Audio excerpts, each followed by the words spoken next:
global itu akan terjadi resesi 2 proyeksikan pada bulan kedua ini akan hanya dapat tumbuh 1,3 sampai 1,7%. Jadi ini juga kondisi yang luar biasa ya, COVID-19 ini, di mana Sumatera Utara ini mungkin kejadian yang sama terjadi ketika krisis tahun 98 ya, jadi terulang ya, jadi ekonomi akan sangat rendah.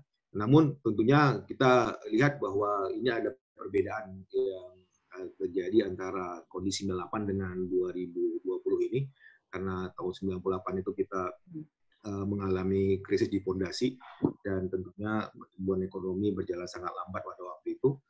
Dan ini kalau COVID sudah berakhir di tahun 2020 ini, maka di 2021 ya tentunya kita berharap ekonomi akan kembali tumbuh, bahkan akan terjadi akselerasi pertumbuhan yang lebih tinggi sehingga kemudian ekonomi Sumatera Utara maupun Indonesia pada tahun 2021 akan tumbuh lebih tinggi lagi. Baik, saya kira demikian Ibu Agustinda pemaparan saya. Terima kasih, mungkin nanti kita akan sambung di tanya jawab. Ya, terima kasih Pak Wahyu. Saya kira saya tidak akan menyimpulkan karena cukup padat sekali pemaparan Pak Wahyu, tetapi intinya beliau masih optimis untuk Provinsi Sumatera Utara, meskipun terjadi penurunan dari tahun sebelumnya untuk periode yang sama, tetapi tetap bisa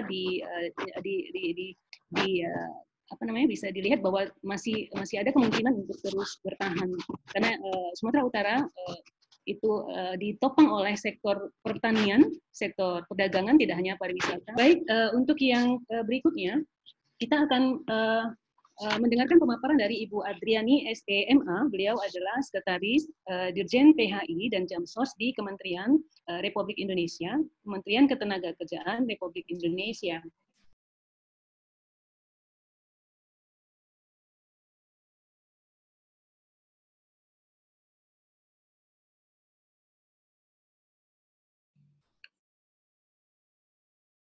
Ibu, 15 menit. Silakan.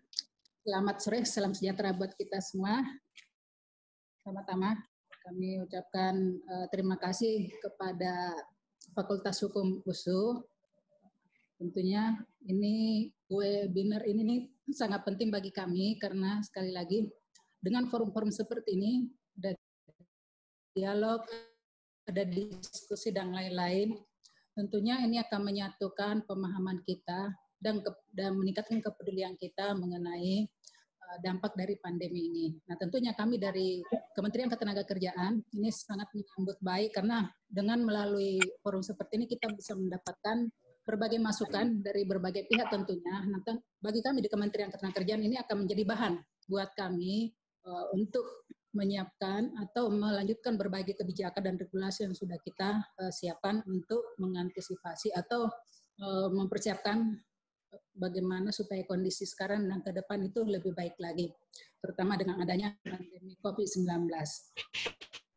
Jadi sesuai undangan yang disampaikan kepada kami diminta untuk menyampaikan materi mengenai kebijakan pemerintah mendukung pemulihan iklim ketenagakerjaan di masa pandemi COVID.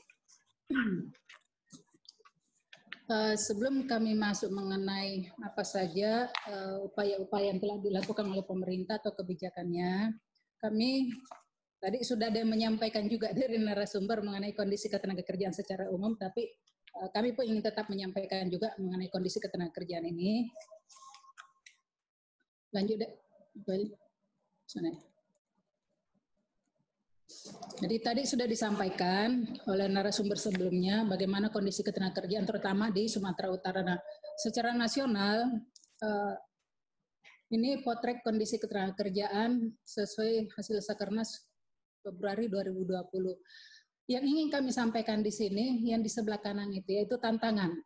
Jadi kondisi sekarang ini sebelum ada COVID pun sebenarnya, sebelum adanya pandemi COVID ini, ketenagakerjaan ini sudah banyak PR yang harus dilaksanakan. Sudah banyak tantangan-tantangan dan berbagai hal yang perlu kami sikapi dalam berbagai kebijakan. Pertama, jumlah penganggur. Sudah Bagaimana kondisi di Sumatera Utara. Nah, secara nasional ini juga sama. Jadi masalah pengangguran, kemudian pekerja atau tenaga kerja yang ada pendidikannya mayoritas masih ya sekitar sampai SMP lah ke bawah. Kemudian dominasi sektor pekerja pada usaha informal. Berarti usaha informal ini tidak boleh ada, tetapi bagaimana supaya usaha formal ini mereka juga ada perlindungan di sana. Atau kalau ada usaha informal menjadi tempat kerja yang layak seperti itu ya. Karena apapun Indonesia ini usaha-usaha informal ini memang masih sangat pentingnya menjadi tempat bekerja bagi pekerja kira. Tetapi yang paling penting bagi kami di Ketenagakerjaan adalah selain bagaimana kita mentransform adalah bagaimana supaya perlindungan pekerja di usaha-usaha informal ini juga bisa berjalan dengan baik, sama dengan mereka yang bekerja di ekonomi formal. Kemudian, nah ini juga pekerja informasi, komunikasi, dan otomatisasi. Betul sekali bahwa kemajuan zaman pasti akan menciptakan pekerjaan-pekerjaan baru. Tetapi di sisi lain tentunya ini ada juga pekerjaan-pekerjaan yang hilang. Nah tentunya tidak semua pekerja kita itu bisa secepat itu menyesuaikan keahlian, keterampilannya atau kompetensinya sesuai dengan pekerjaan-pekerjaan yang baru muncul atau yang baru ada dengan kemajuan zaman. Nah ini tentunya merupakan tugas bagi Kementerian Ketenagakerjaan yang bagaimana program-program di Kementerian Ketenagakerjaan dan kementerian lembaga lain kerja tenaga kerja kita supaya bisa menyesuaikan kompetensinya dengan kebutuhan pasar. Kemudian ini tenaga kerja yang mengalami PHK per tahun itu sekitar 248.000 per tahun itu mengalami pemutusan hubungan kerja. Nah ini semua tentunya merupakan suatu tugas, bukan hanya tugas Kementerian Ketenagakerjaan, tetapi karena ketenagakerjaan ini sebenarnya kebijakannya adalah kebijakan lintas sektor. Karena ketenagakerjaan ini dipengaruhi oleh berbagai kebijakan sektor terkait, tetapi di ketenagakerjaan juga tentunya berdampak pada sektor-sektor yang lain. Kebijakan tentunya kita harus melihat secara komprehensif.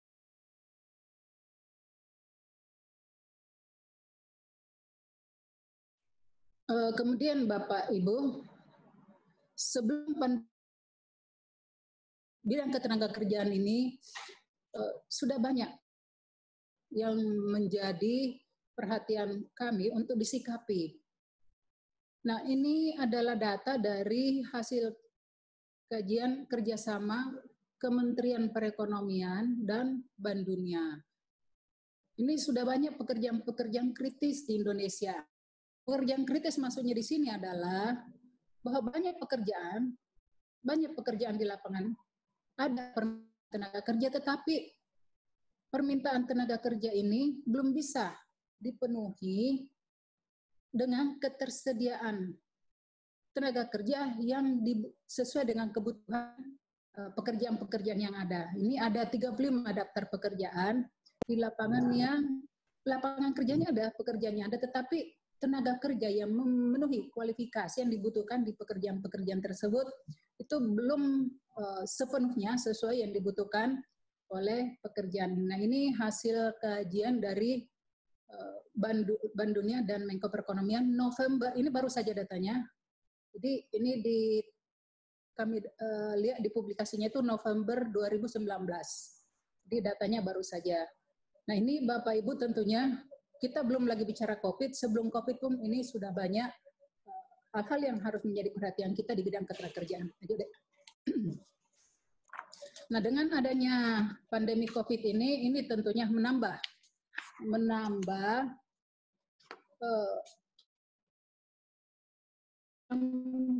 perlu menjadi perhatian serius di bidang sampaikan bagaimana dampak pandemi COVID ini di Sumatera Utara di bidang ketenagakerjaan. Nah, di sini sesuai data yang kami himpun dari berbagai sumber, Bapak Ibu, ini ada data mengenai pekerja yang mengalami PHK atau pemutusan hubungan kerja, ada yang dirumahkan.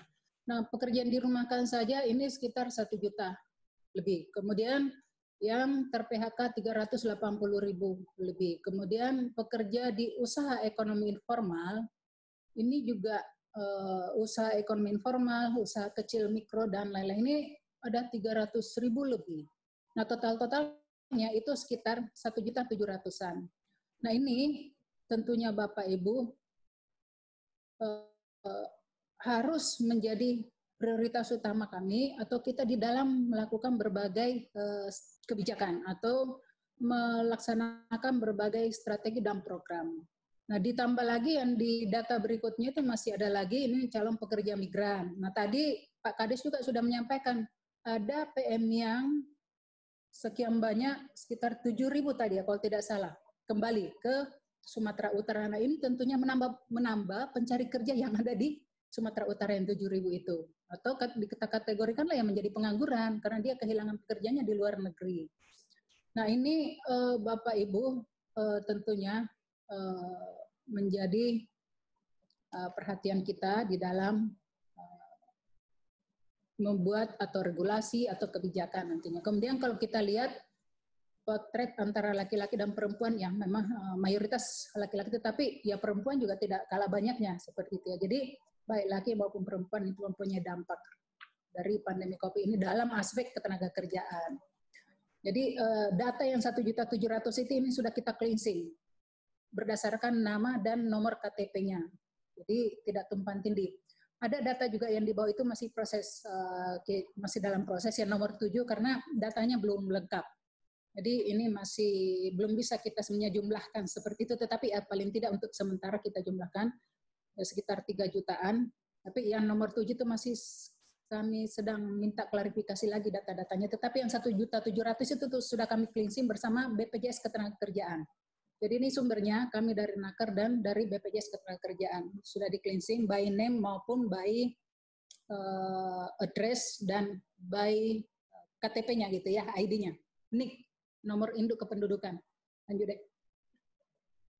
Di sekitar 700-an Bapak Ibu yang sudah clear PHK dan yang dirumahkan. Untuk tingkat nasional.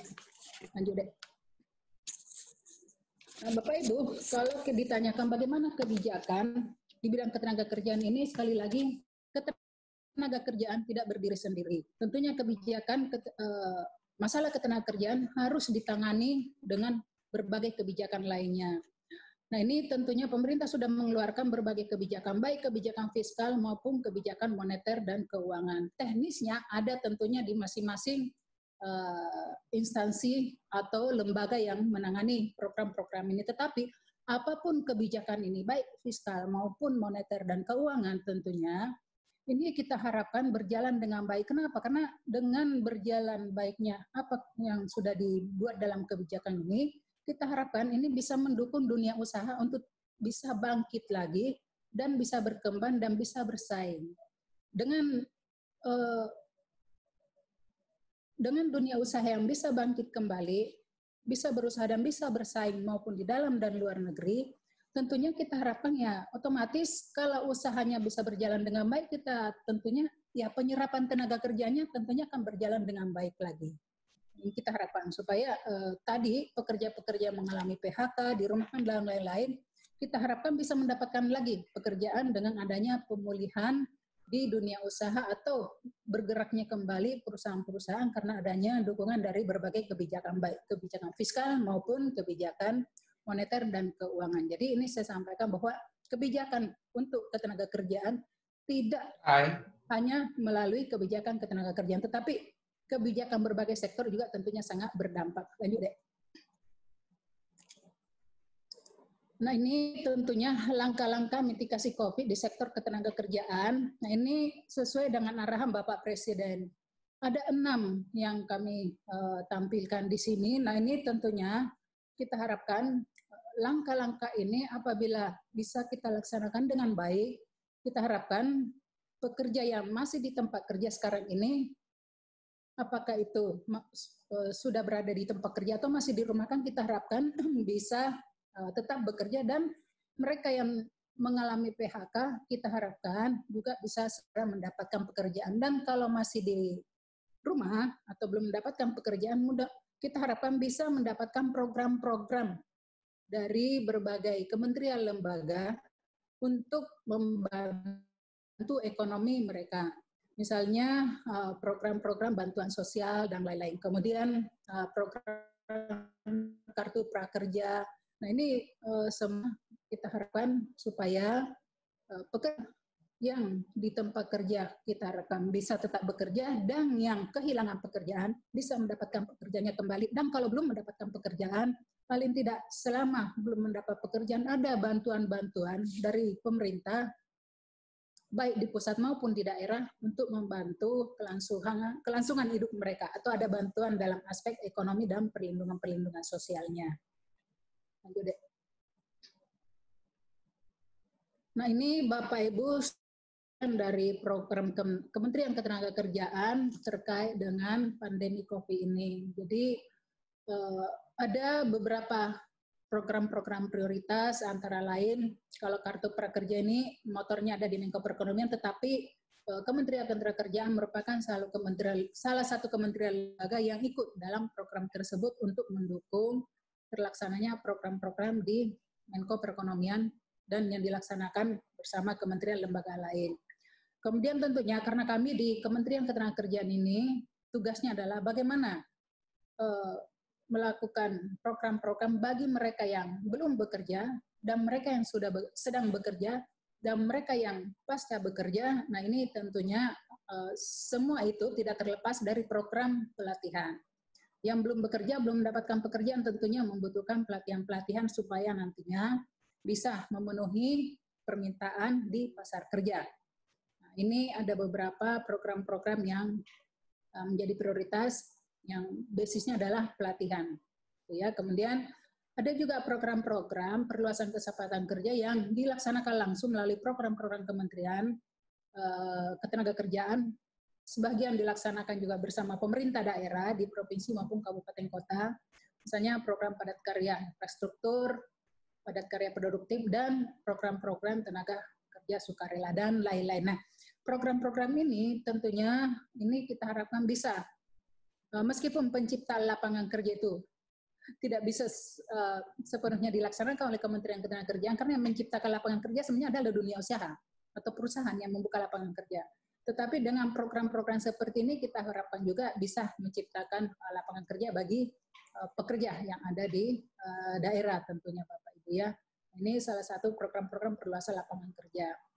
Nah, selama pandemi COVID juga, seluruh potensi yang ada di Kementerian Ketenagakerjaan ini kita arahkan supaya seluruh aktivitas itu ikut juga mendukung bagaimana meminimalisir dampak dari pandemi ini, atau bagaimana mendukung masyarakat supaya bisa tidak terlalu terpuruk dengan adanya pandemi ini.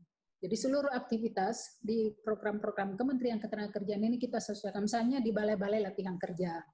Nah ini juga tentu aktivitas di balai latihan kerja ini tetap berjalan meskipun pandemi COVID, tetapi aktivitasnya berjalan tentunya memenuhi sesuai dengan protokol kesehatan tentunya Bapak Ibu ya, dengan adanya pandemi ini. Tapi ini tetap kita optimalkan. Jadi balai-balai latihan kerja yang ada di Indonesia ini kita arahkan untuk tetap beraktivitas.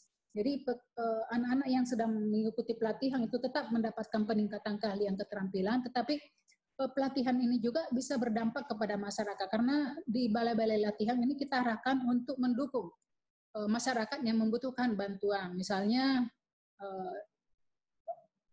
kejuruan yang bisa memproduksi makanan itu kita optimalkan anggaran untuk mendukung di sana supaya bisa melakukan proses-proses pelatihan sambil memproduksi makanan untuk bisa dibagikan kepada masyarakat. Yang bisa memproduksi alat pelindung diri, misalnya masker dan lain-lain. Ini juga kejuruan-kejuruan menjahit ini kita arahkan untuk melaksanakan itu. Jadi di samping dia meningkatkan keahlian keterampilan, nah, tentunya juga bisa membantu masyarakat karena hasilnya ini dibagikan kepada masyarakat yang tentunya yang kita harapkan bisa meminimalisir dampak dari COVID ini bagi masyarakat. Lanjut deh. Nah, kemudian Bapak Ibu, tentunya kami di Kementerian Ketenagakerjaan, namanya juga tenaga kerja, tentunya akan berhubungan dengan para pekerja baik yang belum bekerja maupun yang sedang bekerja dan yang setelah bekerja.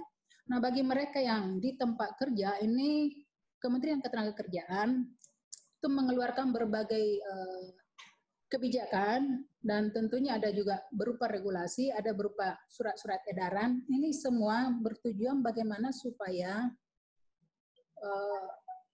di perusahaan atau di tempat kerja itu baik pekerjanya maupun pengusahanya itu sama-sama paling tidak terlindungi. Jadi kita harapkan misalnya yang surat edaran mengenai THR tadi itu, ada salah satu surat edaran mengenai tunjangan hari raya keagamaan. Nah, kita tentunya berharap karena tunjangan hari raya ini merupakan hak dan wajib bagi pekerja, tetapi di sisi lain kita tahu juga bahwa pengusahanya juga sangat kesulitan gitu ya. Pengusahanya sangat kesulitan, sehingga kita membuat surat edaran bagaimana supaya tunjangan hari raya keagamaan bagi pekerja ini tetap diberikan, tetapi perusahaan juga tidak terlalu semakin terpuruk dengan adanya pembayaran kewajiban, sehingga kita keluarkan surat edaran misalnya bahwa yang mampu membayarkan THR sesuai waktunya dengan besaran yang sebagaimana mestinya itu ya segera dilakukan, tetapi yang memang sama sekali tidak mampu membayar ya silakan dilakukan dialog dengan pekerja buruhnya bagaimana jalan keluar yang baik. Ya kalau misalnya tidak bisa sekaligus ya mungkin ada yang ya 50% dulu, selebihnya bertahap. Nah, hal-hal seperti itu yang dilakukan untuk menjaga supaya pekerja juga bisa terlindungi, tetapi pengusaha juga ya masih bisa bertahan dengan kondisi pandemi COVID ini. Jadi ada beberapa kebijakan-kebijakan yang kita keluarkan. Di samping itu, tentunya kita juga membuka pelayanan-pelayanan, misalnya membuat posko, membuat pusat-pusat pelayanan perselatan kerja, posko tunjangan hari raya keagamaan. Jadi apabila pekerja atau pertanyaan atau ada masalah di antara pekerja dan pengusaha, ini bisa kita layani selama masa pandemi COVID tersebut, supaya berdampak berat seperti itu ya. Kalau bisa diadakan penyelesaian secara bipartit. Kalau bipartit tidak selesai, mungkin pemerintah bisa ikut memberikan masukan-masukan atau saran-saran melalui pelayanan-pelayanan tadi, posko-posko keselamatan kesehatan kerja dan posko tunjangan hari raya dan lain-lain. Jadi ini ada beberapa surat edaran yang kita keluarkan, ada pembukaan posko, kemudian ada himbauan-himbauan bagaimana supaya seberat apapun di perusahaan kita harapkan ya jangan sampai terjadi pemutusan hubungan kerja misalnya seperti itu ya, karena kalau terjadi pemutusan hubungan kerja ini baik pengusaha maupun pekerja tentunya setelah itu ya sama-sama punya beban lagi. Kalau yang pekerjaannya ya pasti kehilangan pekerjaan, sulit lagi mendapat pekerjaan. Bagi pengusaha ya tentunya akan ada proses rekrutmen lagi, mencari-cari lagi pekerja seperti itu ya. Jadi pada prinsipnya kami mendorong bagaimana supaya di perusahaan dengan baik tentunya seperti itu ya. Meskipun tentunya tidak semuanya bisa berjalan normal tentunya Bapak Ibu, tetapi seoptimal mungkin ya kita upayakan bagaimana supaya pekerja pun tetap bisa syukur-syukur kalau bisa bayar upah sepenuh upahnya seperti itu ya. Tetapi kalau tidak bisa membayar upah sepenuhnya ya silakan bagaimana dirundingkan, disepakati. Misalnya ada yang dirumahkan, ya disepakatilah bagaimana proses-proses dan hak-haknya dibicarakan secara baik. Nah, seperti itu. Jadi ini kebijakan-kebijakan untuk melindungi dua pihak. Jadi ya melindungi pekerja dan bagaimana juga melindungi dunia usaha. Kemudian kondisi di pasar kerja setelah punya istilah juga yang ada atau dunia usaha atau lapangan kerja ini tentunya perlu dipersiapkan dengan baik supaya pekerja-pekerja yang ada nantinya ini bisa mengisi lowongan-lowongan kerja ini. Lanjut deh. Kemudian ini kalau kita lihat juga, tadi juga dari narasumber sebelumnya sudah menyampaikan dampak pandemi ini, ya betul, tadi juga sudah disampaikan bahwa sektor pariwisata itu sangat-sangat berdampak. Jadi pada awal pandemi ini terjadi atau pada saat awal COVID ini terjadi, yang akhirnya menjadi kategori pandemi, ini sebelum menjadi pandemi dari awal-awal ini sudah ada beberapa sektor memang yang sudah terdampak, terutama sektor pariwisata, hotel, tentunya Bapak Ibu ya, hotel, kemudian usaha-usaha transportasi, misalnya rental kendaraan, paket-paket wisata. Nah ini semua langsung terdampak dari awal-awal adanya COVID ini. Jadi ini dari yang kami tampilkan Bapak Ibu ya. Jadi tunggu. Nah, kalau kita lihat lingkarannya itu, besaran lingkaran itu menunjukkan besaran atau jumlah tenaga kerja yang bekerja di situ. Jadi ini perdagangan, retail, pertanian itu lingkarannya besar, berarti banyak pekerja yang terdampak di situ juga. Kemudian hotel, restoran itu lingkarannya juga agak besar, sedang gitu ya.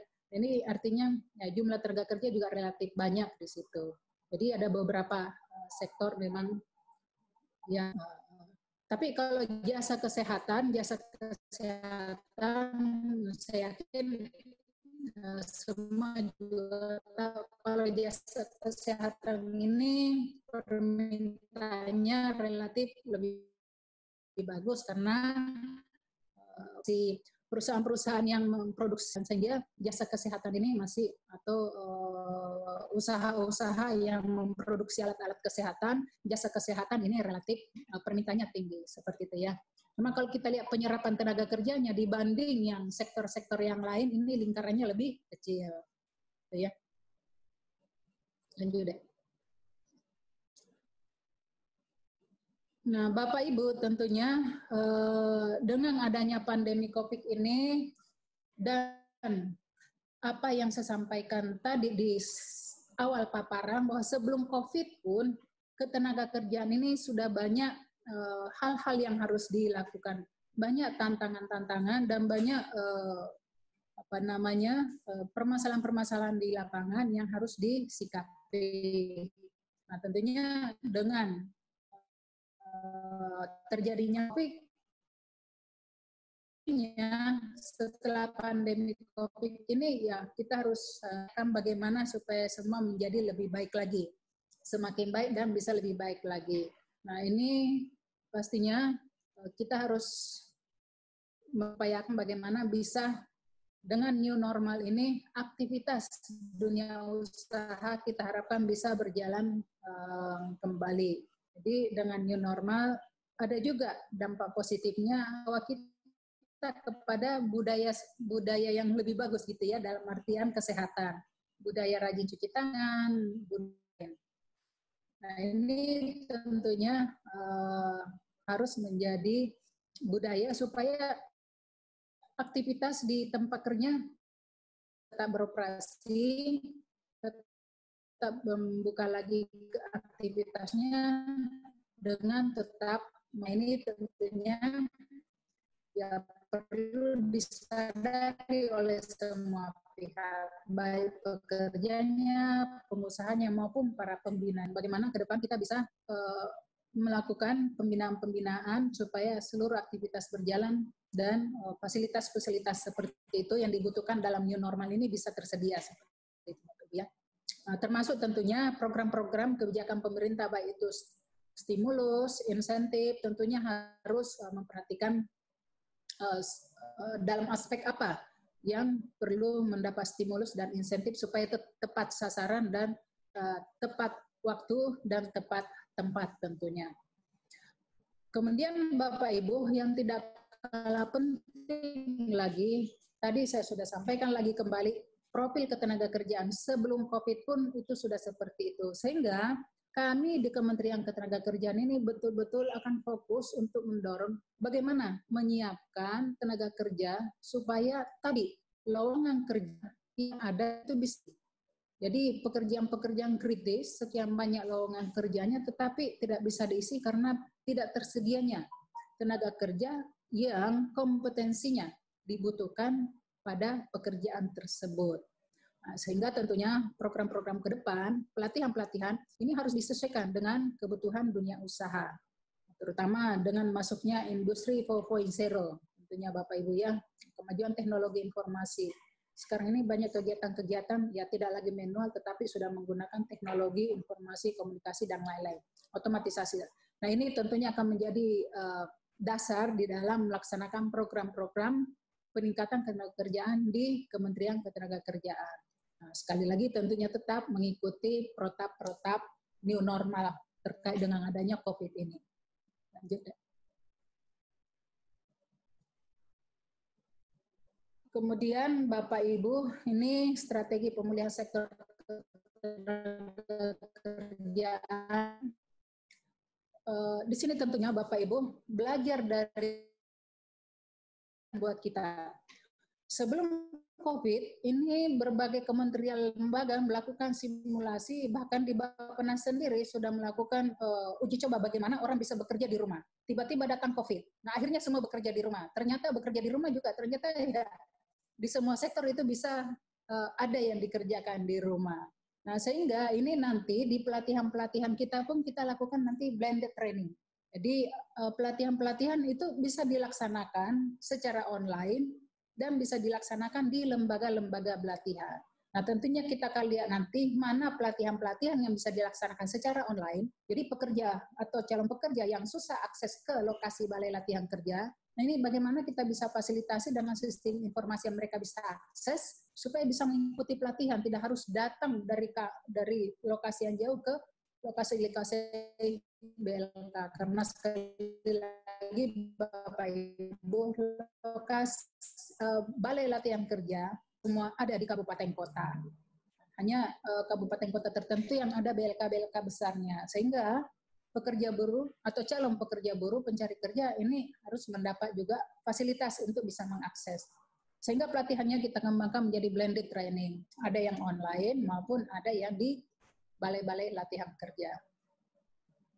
Kemudian tentunya memaksimalkan sumber daya untuk penempatan tenaga kerja. Nah ini yang tidak kalah pentingnya Bapak Ibu adalah setinggi apapun keahlian keterampilan, sekompeten apapun pekerja, calon pekerja maupun pekerja, apabila lapangan kerjanya atau informasi pasar kerjanya juga, atau tidak mendapatkan kesempatan kerja, ya tidak ada gunanya keahlian keterampilannya apabila tidak mendapatkan pekerjaan. Sehingga program-program penempatan kerja ini merupakan salah satu prioritas juga. Bagaimana kita bisa memfasilitasi calon pencari kerja ini atau pencari kerja ini atau yang sudah bekerja tetapi mau alih profesi itu bisa mendapatkan akses misalnya informasi mengenai lowongan-lowongan kerja yang ada, baik di dalam negeri maupun di luar negeri. Di dalam negeri bisa antar kota, antar provinsi. Jadi yang di Medan misalnya mau bekerja di Makassar, ya bagaimana kita bisa memfasilitasi pekerjaan? Karena bisa jadi tenaga yang kompeten itu ada di Medan, tetapi lapangan kerjanya ada di Makassar atau ada di Bengkulu misalnya, tapi pekerja maupun pemberi kerjanya tidak saling tahu gitu. Nah ini artinya perlu informasi pasar kerja yang berjalan dengan baik. Jadi dimanapun pekerja berada, dimanapun pengusaha berada, bisa tahu bahwa di sana ada tenaga kerja yang saya butuhkan, penuhi, persiapkan supaya pemberi kerja di lapangan kerja atau lapangan kerjanya ini bisa saling ketemu. Kemudian tentunya Bapak Ibu, sekarang dan ke depan, kalau kita hanya mengandalkan lapangan kerja yang sudah ada pengusahanya, ini tentunya sangat terbatas. Nah, yang tidak kalah pentingnya adalah bagaimana kita membuka lapangan kerja dengan baru. Jadi penjahit sendiri di rumah. Nah, seperti itu yang tentunya perlu menjadi perhatian sekarang dan ke depan untuk menciptakan wirausaha. Karena kalau mengandalkan lapangan kerja yang ada saja, ini sangat-sangat terbatas. Kemudian yang tidak kalah pentingnya Bapak Ibu, karena salah satu fungsi di Kementerian Ketenagakerjaan ini adalah bagaimana mempertemukan antara pencari kerja dan lowongan kerja. Nah, ini tentunya supaya kita bisa mendapatkan informasi itu, maka wajib lapor ke tenaga kerjaan. Artinya, para pengusaha harus mengisi atau mendaftarkan perusahaannya di, artinya mengisi data-data perusahaannya di program WLKP, di sistem yang ada di Kementerian Ketenagakerjaan, di website Ketenagakerjaan. Supaya kita tahu lowongan kerja apa yang ada di sana, dan ada pencari kerja juga yang mendaftar, dia bisa lihat. Nah, di samping itu, wajib lapor Ketenagakerjaan ini berarti kita mendapatkan informasi, Kementerian Ketenagakerjaan mendapatkan informasi mengenai seluruh aspek ketenagakerjaan di perusahaan itu. Sehingga kami mempunyai bahan untuk membuat kebijakan. Bahwa ternyata di perusahaan-perusahaan yang ada di Indonesia ini, misalnya mayoritasnya di usaha apa. Sehingga program-program kebijakan kita juga bisa kita sesuaikan dengan kebutuhan-kebutuhan di dunia usaha. Misalnya yang dibutuhkan banyak di sektor apa gitu ya, sektor ketenagakerjaan dibutuhkan. Seperti tadi, ada 35 yang butuh pekerja. Nah, ini tentunya program-program pelatihan, kebijakan pelatihan itu bisa diarahkan ke sana. Kemudian program-program penempatan kerjanya juga bisa berjalan dengan baik. Kemudian yang tidak kalah pentingnya Bapak Ibu, yang nomor 5 ini. Jadi, apapun program, apapun kebijakan itu tidak bisa dilaksanakan sendiri. Pemerintah tidak bisa sibuk sendiri membuat kebijakan regulasinya. Kemudian kalau ada masalah di perusahaan, tidak bisa pengusaha sibuk sendiri, pekerja sibuk sendiri. Nah, harus berdialog, harus berkomunikasikan. Nah, dialog sosial ini salah satu kunci utama bagaimana supaya kita bisa saling memahami. Supaya di dalam membuat kebijakan, ini kebijakan atau keputusannya, ya sama-sama kita merasa terlindungi dengan kebijakan atau keputusan tersebut. Misalnya di perusahaan, ada permasalahan di bidang upah misalnya. Ya sebaiknya didialogkan antara pengusaha dan pekerja. Kalau perusahaannya tidak mampu, itu tadi pekerjanya juga, tadi kan dari SP tadi sudah menyampaikan. Bahwa kalau ada masalah ya sampaikan saja kepada kita, supaya kita bisa diskusikan kemampuannya sampai seberapa. Nah, betul-betul tidak mampu, ya pasti pekerjanya juga bisa memahami. Nah, yang penting adalah bagaimana informasi, bagaimana dialog ini bisa dibangun dengan baik. Jadi dialog sosial antar berbagai pihak ini salah satu kunci supaya kita bisa saling memahami, sehingga apapun keputusan, apapun kebijakan yang dibuat itu semua bisa memahami kebijakan dan keputusan itu. Baik Ibu, saya kira waktunya mungkin sudah dan juga Bapak Ibu, sekira itu tadi terima kasih, itu bahan yang kami sampaikan untuk kalau perlu diskusi. Terima kasih. Terima kasih Bu Adriani. Kita akan lanjutkan ke diskusi. Untuk pertanyaan-pertanyaan dari para partisipan sudah kami catat, ada banyak, ada lumayan cukup banyak.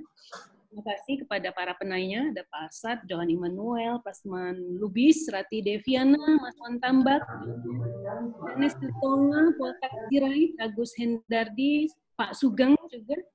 Terima kasih atas pertanyaan-pertanyaannya. Saya izinkan saya untuk merangkum beberapa pertanyaan, dan yang pertama ini akan saya arahkan kepada Pak Laksamana dari Apindo. Bang Laks,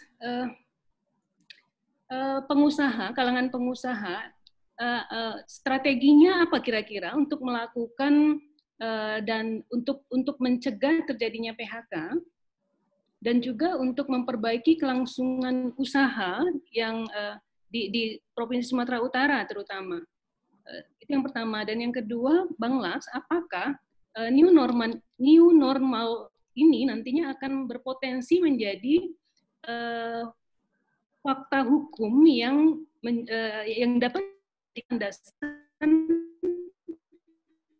sebagai keadaan memaksa untuk